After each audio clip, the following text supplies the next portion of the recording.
Two old friends sat at the docks, with the cold wind rolling off the water. George asked what they were doing there, but Logan didn't answer directly. He told him to keep his eyes open and his mouth shut, said they were being watched and not by amateurs. George didn't buy it, though the whole Weapon X talk was just more of Logan's paranoia. No one cared about two old men anymore, especially not one who lived in the woods. As they parted ways, George muttered he couldn't believe Logan had accused him of being a spy, not after knowing him since he was a kid. Logan stopped by a boat marked with Japanese symbols. George followed, asking what he was doing. Logan just said he had to go, but before leaving he told George he trusted him. Said he hadn't been fair to him lately, but he needed a favor. Told George to go back to the cabin. When George refused, Logan insisted. Whoever was after him meant business, and he didn't want George caught in the crossfire. He asked George to check the magazines. One of them wasn't what he'd usually read. George still thought he was crazy, suggested they sleep on it. Maybe things would make more sense in the morning, but Logan knew better. They wanted him to think he was insane. That was the game. He had to get on that ship while they weren't looking. 3 weeks later, Logan was aboard the ship working as a cook. While sailors mocked him behind his back, he muttered to himself, or maybe to the voice in his head. The voice told him he was too old for this. That Weapon X was never real. The ship reached Japan. Logan stepped onto the dock, and the voice reminded him this world no longer belonged to him.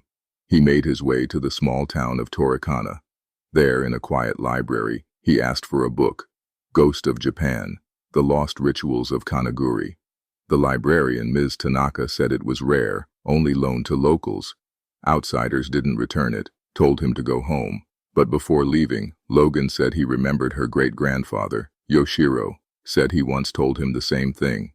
Back at the cabin, George flipped through Logan's old magazines. Most were biker mags, but then he found a wine magazine. Inside was a note.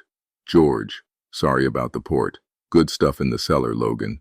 George entered the code into Logan's computer. Another message played. Logan needed supplies from the old trunk.